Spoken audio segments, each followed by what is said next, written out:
Welcome to the First Time Facilitator podcast. Whether you're a first-time facilitator or a seasoned pro, listen in for tips and tricks to make a bigger impact at the next workshop you deliver. And now, your host, she prefers red over white wine, Leanne Hughes.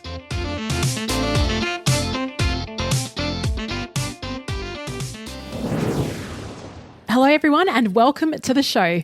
I'm your host Leanne Hughes and I'm here to help you create unpredictable workshop experiences that predictably work.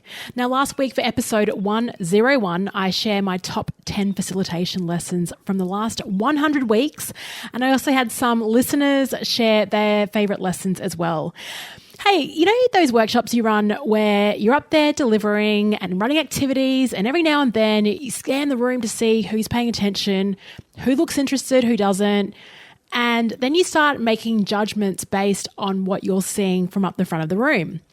Well, look, I thought that was a key part of being a facilitator, being very observant of the body language of your participants and what's going on, and then using that intel to figure out, whether I need to adjust or not.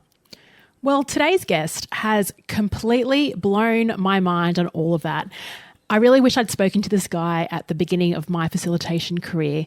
This one has had a profound impact on me, this conversation. Now, I don't want to give too much away before I share the episode, but I've got to say it is one of the most important conversations I've ever had about facilitation, and not just because this guy played the Orc General in Lord of the Rings either.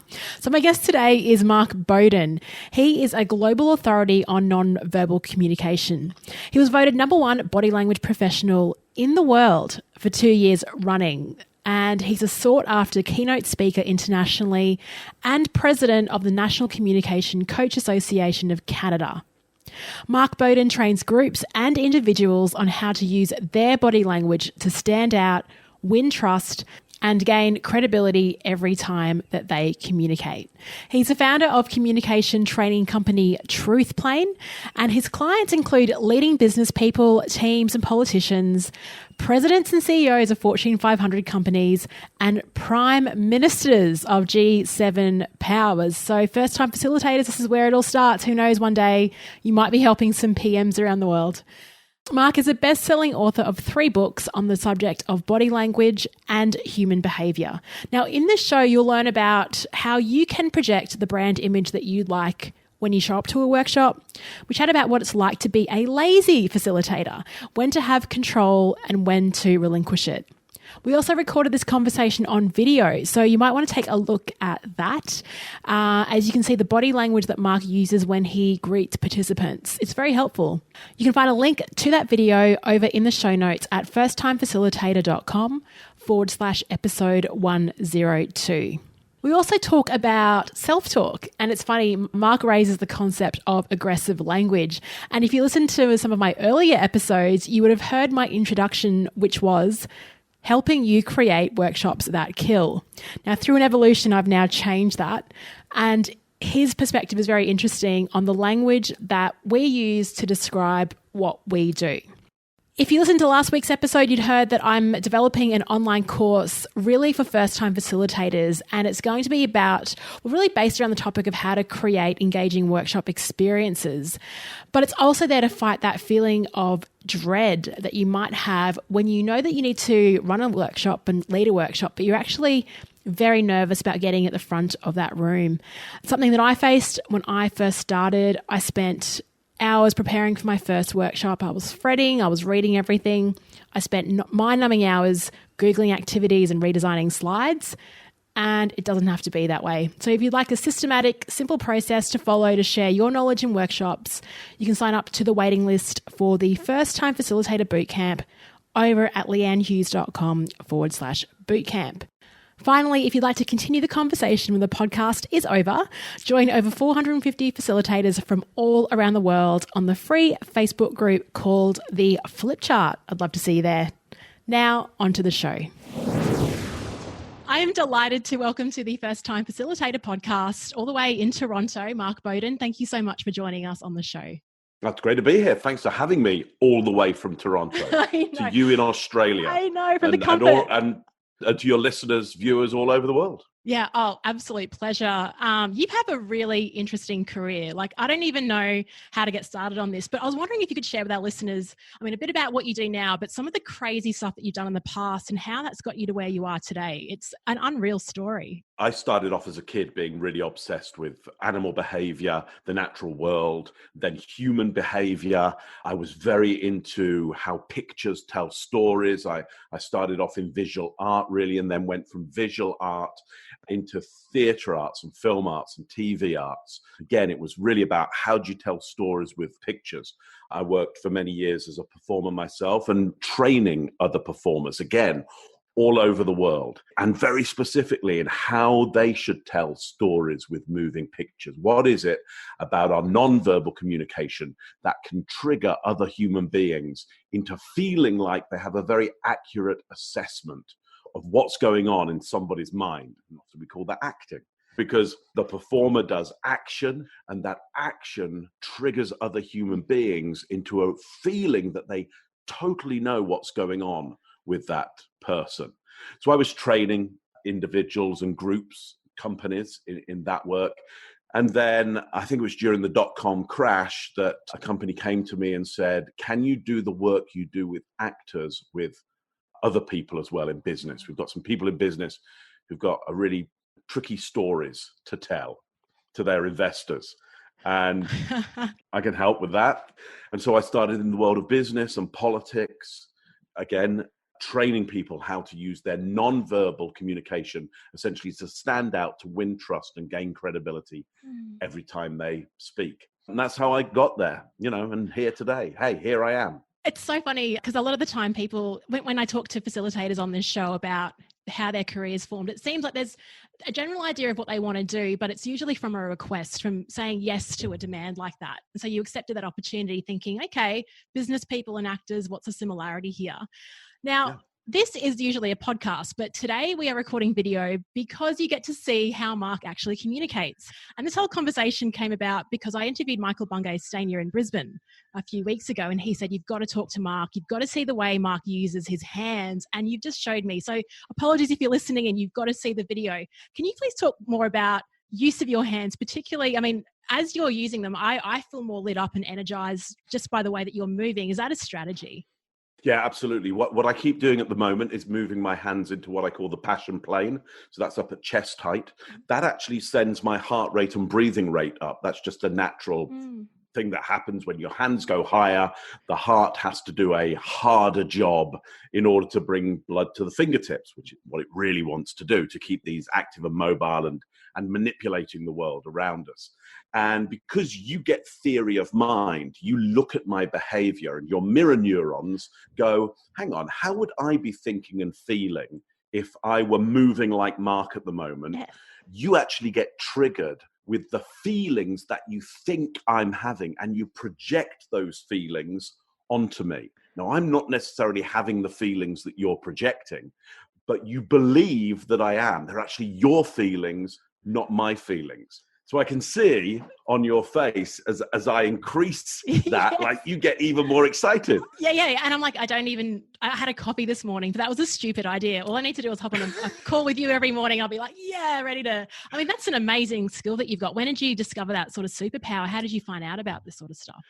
So it was when I was exploring the world of acting, and again, very clearly in the world of how we tell stories with moving pictures, and how performance really works to that extent. So let me give you the example through this. My guess is you've seen award shows where actors get awards. Yeah, they get awarded for their acting. It's like, wow, because they're really good actors. And often it's because, well, they gave such an emotional performance. Their emotions were so true. And so here, have an award.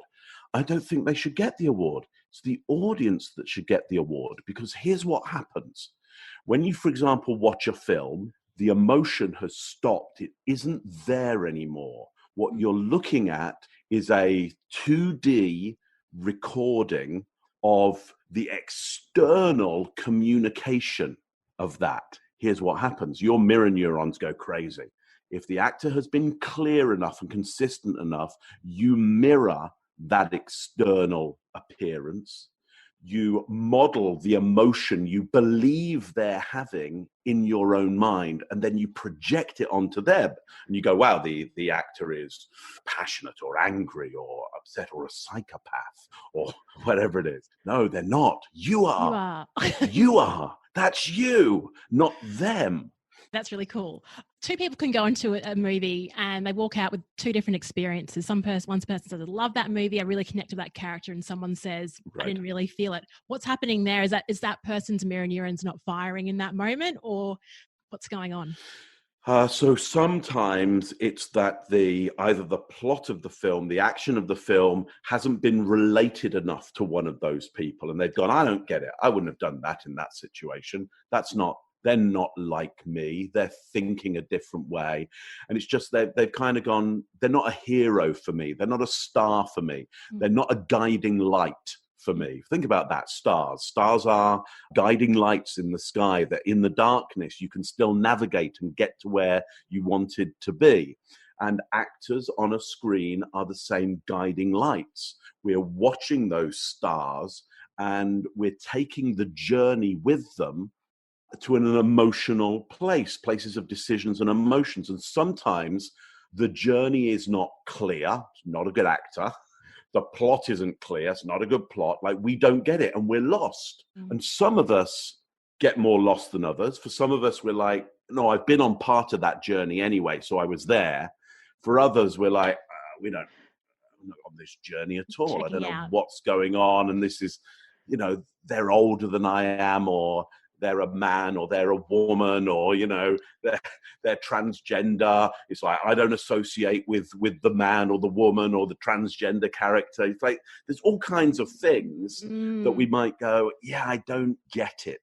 So because we don't feel aligned with them, we don't join in that projection process that goes on so well. Sometimes the film is so good and the performance is so good, everybody experiences the same thing. Yeah, that's when you sort of know you've got a blockbuster on your hands. Yeah, and that's when they give them an award and go, well done for your emotional performance. It was the recording of the data required to trigger the majority of people into projecting that feeling onto the performer. That is a really nice definition of what acting is, I think. Yeah, the important thing about acting is it's action. It's not thinking. That's philosophy. And so they don't give philosophy awards to the actors. They give acting awards because they did the action required to trigger the feelings. That's the important thing.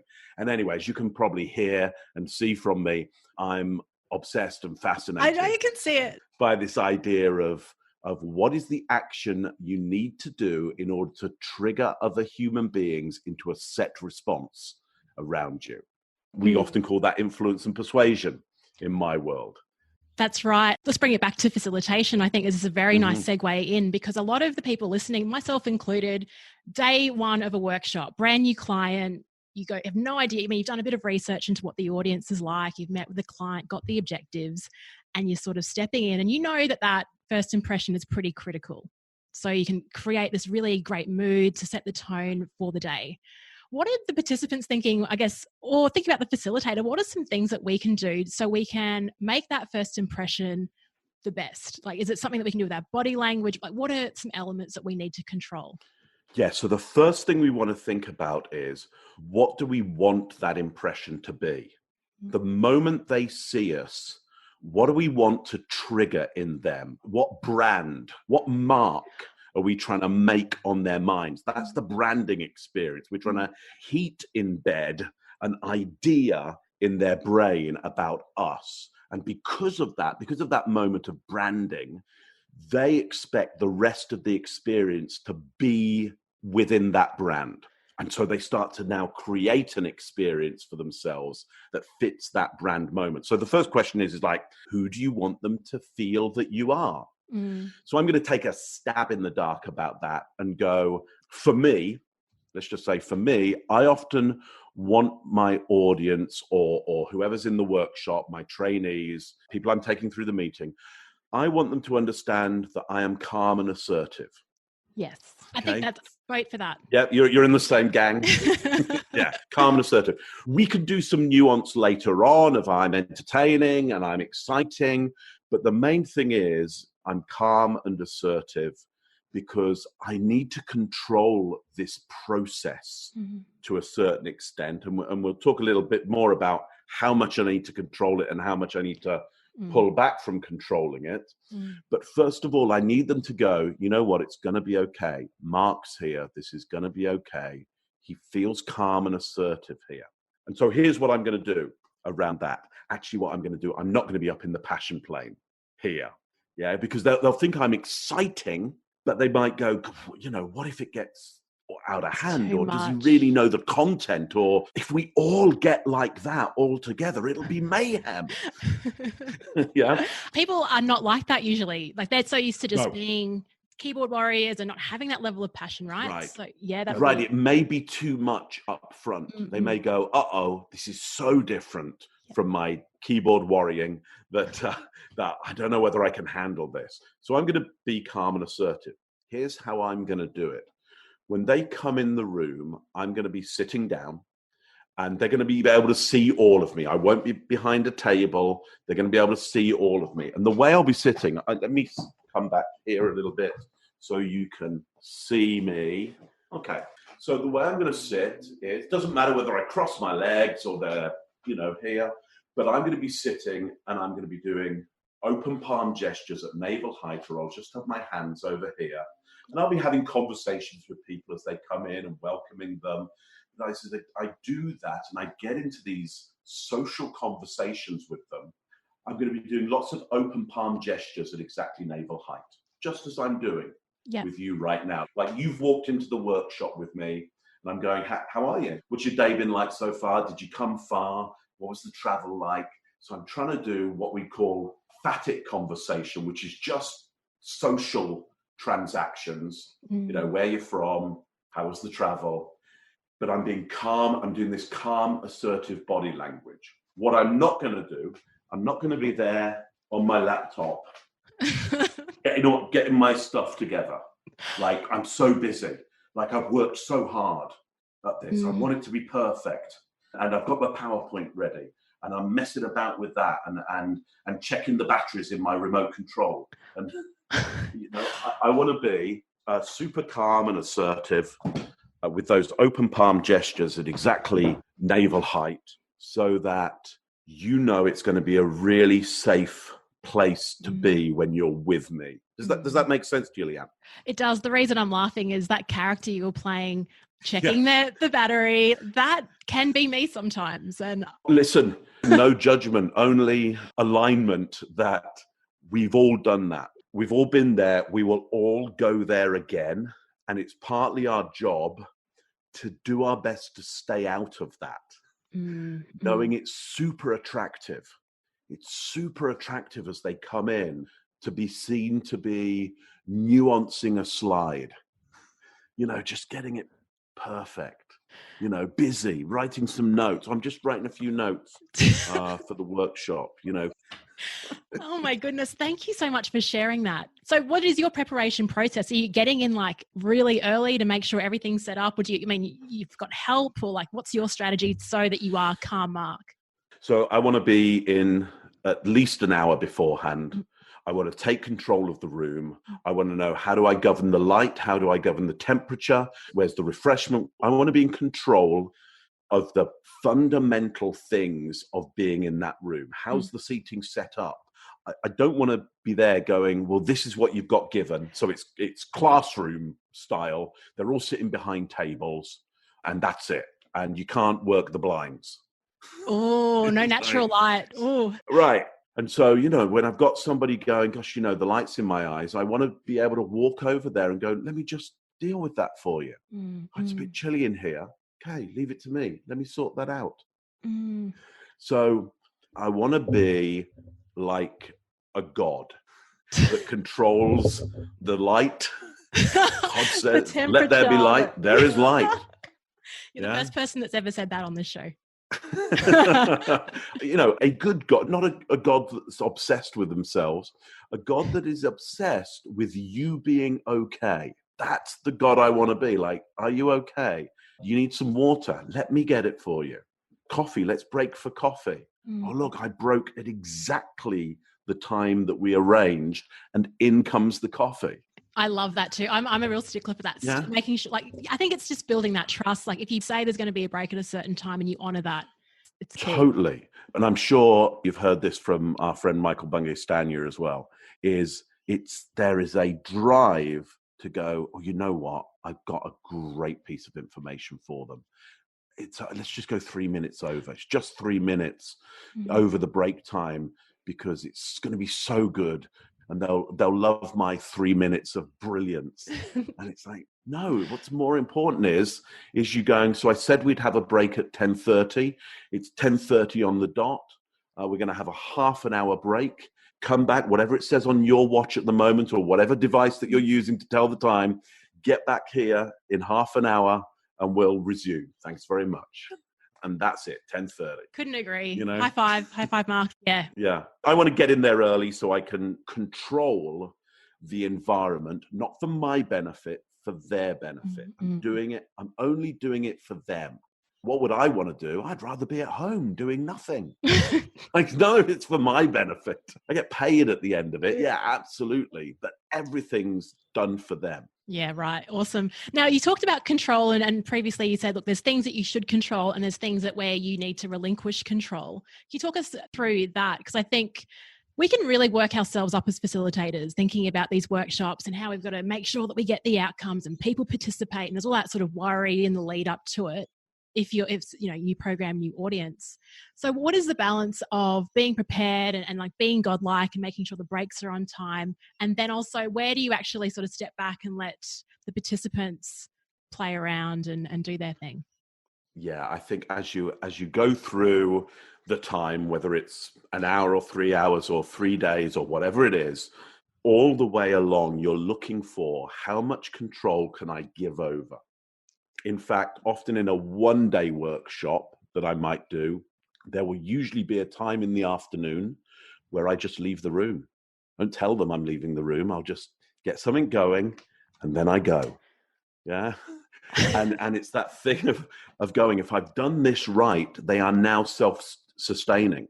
They won't go, where's he gone? They won't notice I've gone because I'm not necessary anymore. That's the thing. I think I start to know I've done a good job when they are now so comfortable with the material, so comfortable working with each other, that they don't need me there controlling this. And I'll head off for 5-10 minutes and come back in, and they won't, they'll often won't have noticed. They're so absorbed in their working group and the content and them and their work. Like they're absorbed in the work, and then they're loving and enjoying their minds, and each other, the social work that they're doing and the intellectual work that they're doing, and sometimes the physical work that they're doing. So I'm looking for moments along the whole process where I can start giving out power, relinquishing power. And I often do that simply by getting them talking with each other right at the start. So, because I think what we expect is, okay, so we're here for a meeting or a Mark to educate us or to take us through this, facilitate us. And we're kind of going, okay, my guess is he'll talk for, 20 minutes before. And I'm like, the first thing I do is go, okay, so turn to the person next to you. Just have a little chat with them. What do you most want out of the day? The important thing about that is they get to be social with each other. They get to make requests. And I get a sense that some intelligence work on what do they think they're here for and what do they actually want out of me. So get them talking straight away, get him asking questions all the way through. Always, break them up, break them into groups, get them moving around, get them interacting with each other. Michael and I both talk about being more lazy. Just be lazy. Just the less work you can do, probably the better it is.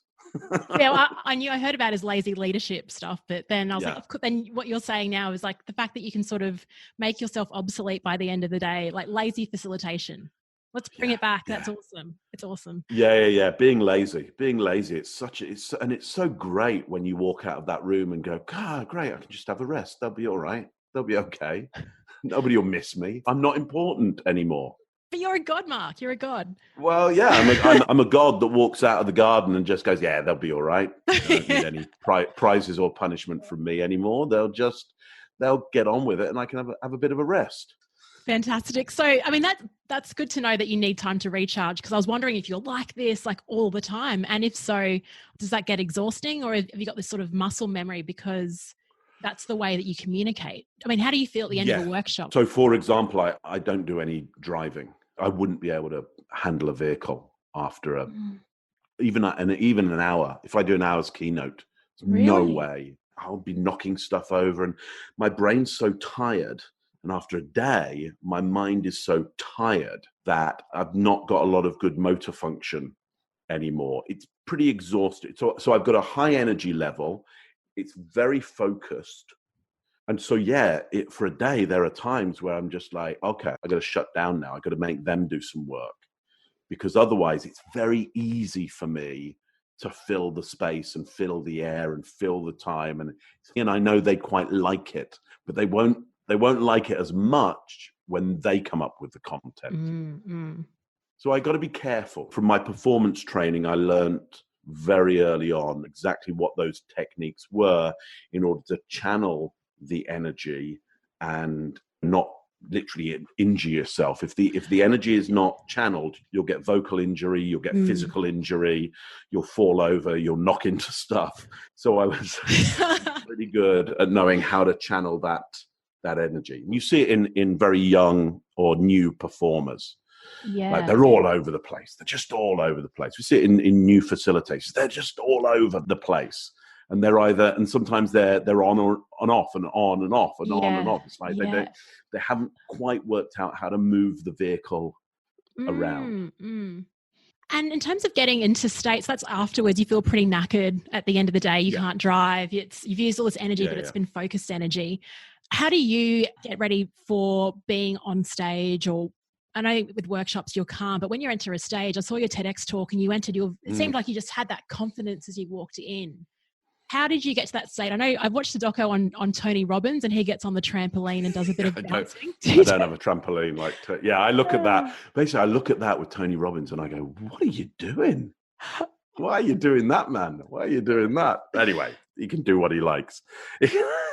But I don't do that. Look, I worked for years on how to switch on the energy and how to switch it off.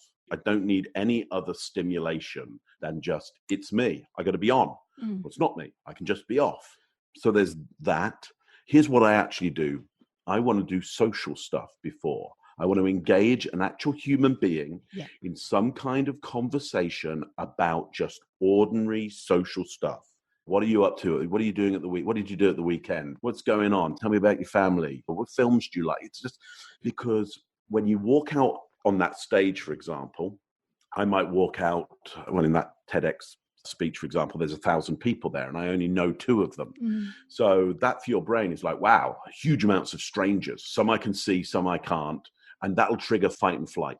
But if you can get in a social conversation with some people beforehand, you walk on there and you've got that feeling of, well, I know some people here. I got some friends here. I got some people I know, rather than they're all strangers. Because here's what will trigger in the fight and flight system. They're all strangers, therefore we can't predict them, therefore predict that they don't like us and they're our enemy, and start fight and flight, which will either mean you become very, very passive, and you might even become still and your eyes will go wide like this and you're now in shock, or you'll become very, very passive and quiet and uneasy, or you'll become aggressive and push lots of energy at them to try and scare them away with your brilliance.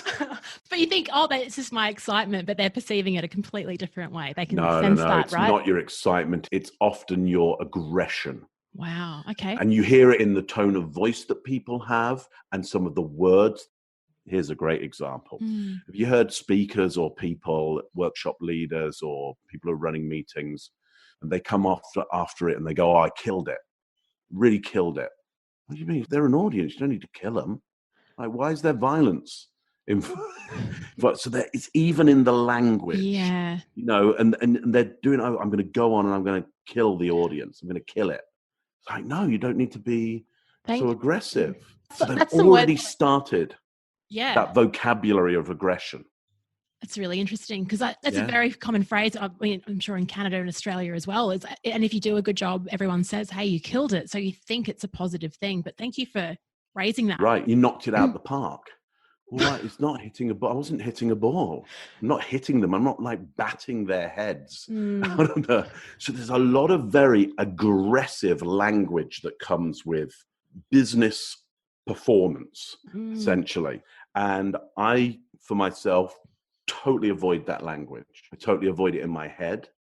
I totally avoid this idea of I need to be aggressive with the audience. Yeah, what I need them to do is to know it's fun and it's safe to be around me, and they should step in and hang out, and it'll just be great because we're going to talk about really interesting stuff, that's fascinating. So we're going to be fascinated. So I'm more like, I'm going to go on and we'll be fascinated by this together. Nobody needs to die. Okay. Beautiful word, fascination, I think. And that's a really key learning for me. I think it's just changing that language. And I love that you say that back to being God, that it's God in service of them. And so just on that note of body language, so we spoke about your personal body language and the passion plane. How frequently do you check for the body language of the people either listening to your speeches or participating in your workshops? And how do you manage both in terms of delivering your content and the activities and setting up the safe environment while also being cognizant of what's going on in the room? How do you pay attention to that? Yeah. So here's what I do. There's usually too many people in the room to read any body language. And even if there are a few people, we're still not going to read it very accurately. We're going to default to negatives. That's just the nature of the way our instinct deals with body language. It has a negative bias. Okay. And I could go into why, but just for now, trust me, your instinct has a negative bias. Okay. So I lead, don't read. I don't read the body language. Don't read it at all. Here's what happens. Are you kidding me? No, That's don't amazing. read it at all. Wow. There's no point. There's just no point. Here's what happens. Now, my instinct will try to. My instinct is going to read lots of stuff, and it's going to send me messages going, oh, look, see, over there, they're bored. See that? Oh, they're tired. Look, they're yawning. They're tired. Oh, you see that one over there? They're checking their phone. It's because they don't like your content. And I think they're probably texting the boss of the company right now to tell you that this training is rubbish. So all of that would be going on. And here's what and it'll send me messages. Or it'll send me a message now and again going, oh, they're really enjoying it. They like you. Oh, spend lots of time with them. Hang out with them. Treat them even better because they really like you. Forget everybody else. They really like you. Spend lots of time with them. Yeah. So it will try and bias me, and it's using a part of my brain that's designed to save my life, not to educate and help people. Okay, that's a much newer part of the brain, only about 200,000 years old, so it's pretty damn new. Okay, so here's what I do. I use that smart part of the brain, and every time I get sent a message, I put at the end of it, maybe. So it's like, oh, they're bored, maybe. They really love me, maybe. So I just add perhaps, maybe. But sometimes I just go, I don't know, because my brain will go, well, what's happening over there? That's complex body language. What's happening with them? And I just go, I don't know. And when you do that, when you go maybe and I don't know, it allows your mind to then go, you know what I'm going to do about it all? Stick to my process. I'm going to stay with the process. I'm going to stay with my plan. I'm going to stick to my plan and remain adaptable. If it feels like I should adapt, if I want to adapt, and I'll adapt because I'm getting direct communication. If I get a piece of body language and my mind is going, okay, everybody's bored. Everybody hates this. Everybody hates this at the moment. I'll go maybe, and then I'll go, should we check? Would it be valuable to check? Yeah. And so if I think, yeah, it'd be valuable to check, then I do it verbally. I go, so how are we all doing? How are we all doing with this content? Give me some feedback on it. Scale of 0 to 10, 0 being least, 10 being most. 10 being like, I'm super excited by this, give me more, and 0 being, I wish I'd never shown up today. Where you're sitting right now with what we're talking about here. And I say, call out some numbers. You won't offend me. I've heard every number. That's nice. That's a nice way to frame it. If I'm getting lots of 4s and 3s, and it's like, okay. And then I'll go, so what do you want to do about it? So I remain lazy.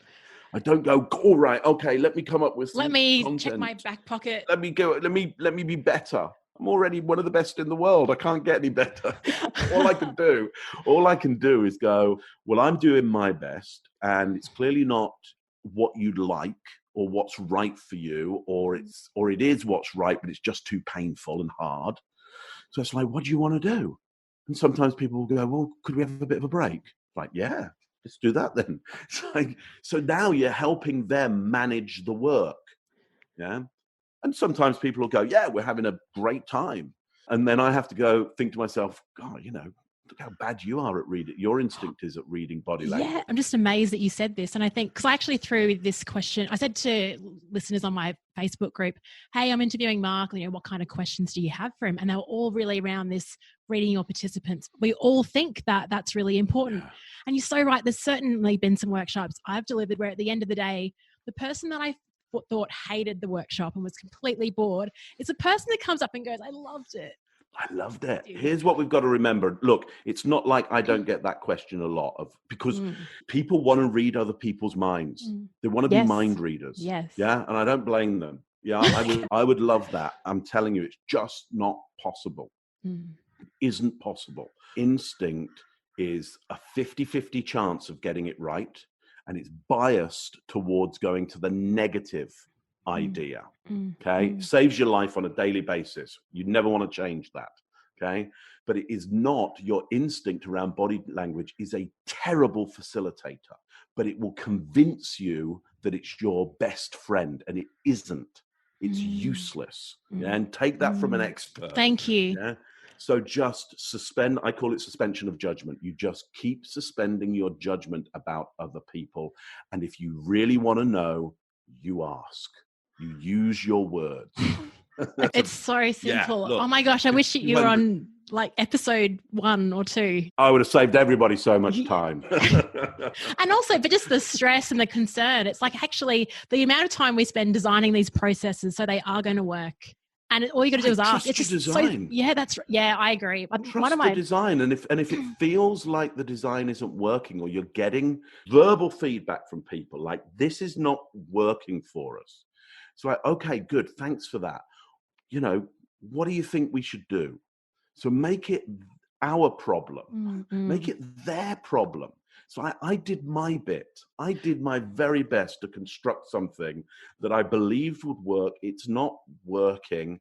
Help me. Get help. They're intelligent people. Make them do some work. Absolutely. Lazy facilitation all the way. Be lazy. I'm going to tell every client now, my philosophy is to be a very lazy facilitator. You know what, Michael, and if people haven't heard the episode with Michael, I'm telling you now, I haven't heard it, but I'm sure it's brilliant because Michael's a genius. It was brilliant. I'm actually releasing it in February just to coincide with this new book. It was amazing. Right. So if this plays before that, look out for Michael's episode. Yeah. But I was just going to say that we spent many, many years facilitating together as a kind of a double act. We both learned huge amounts from each other. But one of the things that I would do is sometimes I'd sit there and just do nothing. Watch him and do nothing. And I would think to myself, God, you're just doing nothing. At some point, somebody's going to go, Michael, why'd you have that guy with you who doesn't do anything? He doesn't do anything. And I'd be sitting there going, stick with it. Just calm, assertive, and do nothing. Just be there. Be the person in the room who can just totally be in this content and be comfortable just hearing the content, being with the content, hearing Michael, hearing other people. And now and again, I'd get a thing that I'd go, I really want to add something. I go, Michael, just let me jump in here and add something. And I'd add one thing. I'd maybe say one thing in what seemed like an hour.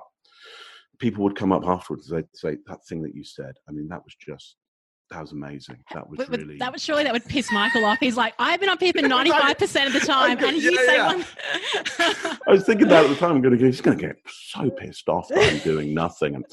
But it worked. And he'd do the same for me. I'd go off and start constructing what was happening. And, he'd sit there and watch or leave or walk out the room, because he's not needed anymore. He feels like, and you'd be like, okay, great. Michael's gone. He feels he doesn't need to be here. That's okay. And it's just that trust we trust our process. We trust each other. We trust that we'll speak out if it's not going right. We'll trust that we won't necessarily speak out immediately. Sometimes we'd go down alleys and you'd be kind of going, where's Michael going with this? Like, where's he off to with this? And you just go, just sit and see what happens. I agree. I think, and also trusting yourself too, because like you said, we've got this bias just to think, oh gosh, things are going wrong, or I need to correct it. Michael and I would always say, the thing that you most have to manage in any facilitation or meeting is yourself. That's the job. Yeah. The job is managing you. You've constructed a process. You're taking them through a process to help them. And now you've got to manage you and your anxiety, taking them through that process. And that would be a lot of the job, is you just going, okay, calm down. It's okay. It's going to be all right. Yeah, there's all kinds of messages hitting me at the moment. I don't know what they mean, but I know what I'm doing here. I've got a great process. Let's keep going. Keep going. Your own biggest cheerleader. Now, Mark, just to wrap up the next final sort of few minutes, I can't let you go without talking about Lord of the Rings. You know that. Okay. Yeah, of course. I've got all these questions from people coming in. What was your favourite memory? What did the director tell you? And you're playing an orc, right? You can really take the lead on this question, but just something related to Lord of the Rings, playing the orc, the use of body language. What was that like? Well, the interesting thing is I'd been preparing for that for months and months and months, because I'd actually been doing the West End show so the West End of London. It's like, the Broadway of London. And I've been doing the West End show of The Hobbit. And so I've been doing a lot of orcs and various monsters there as well. So I was very used to the voice and the physicality, because it's hard on your voice and it's hard on the physicality. The main thing about performing these things, and it's very similar actually to being a facilitator and a keynote speaker. The work itself is kind of the easy bit. It's the stuff around the work. So, for example, when you're doing characters where you've got huge amounts of makeup on, or you're in makeup for hours and hours and hours and hours, and your job is not to freak out. Your job is to just be able to sit there and go, it's fine. I'm just going to stay calm. It's like my job as a keynote speaker is to get there. And getting there is hard. Yes. Part of my job is to not freak out in the airport, because this is the 6th flight I've taken this week, and my body and mind can't take it anymore. And I'm not going to be the person like some people who are losing it at security, and it's the first plane ride they've been on that week, and they're already like, but I didn't have to take my shoes off in Chicago airport, so why do I have to take them off here? It's like, because it's a different airport and it's arbitrary. Just take your shoes off or don't take your shoes off. Make it easier for yourself. Just because we've all got to get somewhere, and they're making the rules. And if you apply yourself to the rules, you get to go past the security. And if you don't, and it's the same for performance. There's difficult stuff around it. So with Lord of the Rings, for example, dialogue would change all the time. They were making it up as they were going along, making it up. Yeah, because the director is editing the previous film while shooting the new one. Wow. And so lots of monitors. Sometimes because of the edit that's come through, it'll be like, okay, well, we're going to have to add some dialogue. If that's the plot line now, we're going to have to add some dialogue. And you can't be there going, you're surprising me with stuff now? Like how? Like, I memorized my lines. How do you expect me to? Or I'm not saying that anymore. That's not happening anymore. Like what kind what kind of thing are you running here? I'm running the most epic film ever made. That's what we're making it up as we go along. Oh my goodness. So I'm just so relating this to business life and everything. Like I think, like you said, it's a perfect sort of parallels with facilitation. But I know when you join, I've got friends that have joined these amazing big companies, and you think they're like that, just got their shit together, and they get into the company and they're like, oh my gosh, it's chaos. But to hear that, I thought that surely a movie like Lord of the Rings, like they've got their shit together. They've got some of it together. Yeah, but you're still just like iterating on the go, and it's so cool to hear. I think it's like any company. You bring people together who can read a plan, execute a plan, and remain adaptable. That's talent. The talent is to be able to go, okay, where are we going, everybody?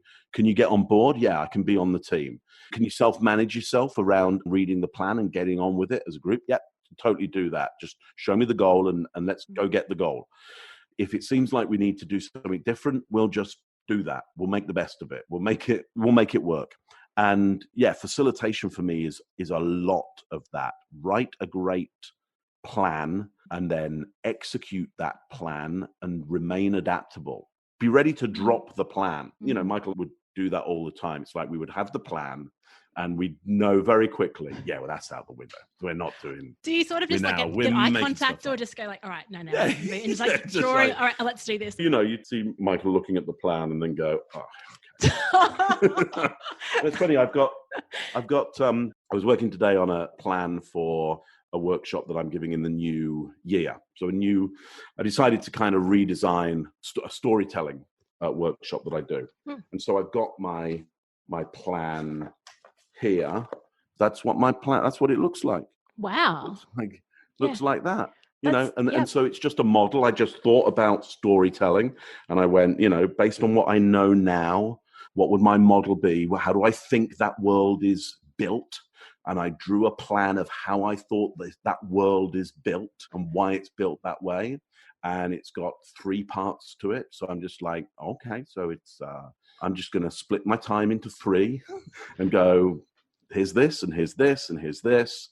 So I will execute that plan, which is basically on a piece of paper. That's like that. And I will keep on executing that plan until I have to do something different. I love the one plan on a page. It's like, you just look at it. What's next? Okay, I've got this. Yeah. And it's about feeling secure with the plan and the content and your idea. For me, it's the model. It's like, I've got the complexity of communication. I try and make it as simple and as economic as possible. And therefore I try and boil something down to just one idea. And I go, if we get this idea right, everything else cascades out of that. Everything will be good, but we just need to focus on this thing. And then I just go into the workshop or facilitation. I just kind of hammer that idea. I go, let's just really explore this thing. Amazing. I would love to get to one of your workshops. Please come to Australia. Michael's already here, so. Yeah, he's already there. We'll love to get you. We'll set up some kind of zip wire from Canada. Yeah. I just want to be in a room where you guys are just making it up as you go. I'd love to just be part of that. It's a lot of fun. There's really, you know, in the work that I've done within business, I've not really had a lot more fun than hanging out with Michael and working with him. The work that we've done together really did bring on my abilities to facilitate and communicate and I think, you know, Michael often says the same. So that's always great. Yeah, there's a lot of love between you two. Yeah, a lot of love. Yeah, Mark, thank you so much. This has been an amazing, really practical conversation as well. And you've really turned my perspective on quite a few things. So I can't wait to re-listen to it. If our listeners would love to reach out, buy your book, see what you're up to, where can we send them?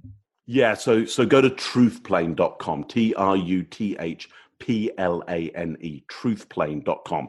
And I'm going to give you one more thing as well, which is bit.ly/winning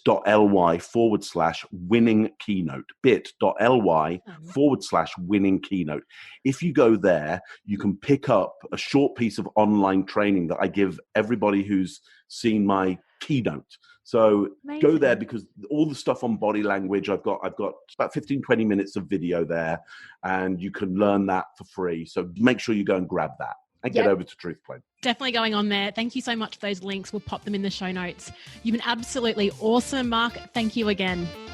It's been my pleasure. I will come back and speak to you anytime you like. Hey, thanks so much for sticking around. You've reached the end of another episode of the First Time Facilitator podcast. Connect with the show at firsttimefacilitator.com or follow me on Instagram at Leanne Hughes to find out what I'm up to during the week.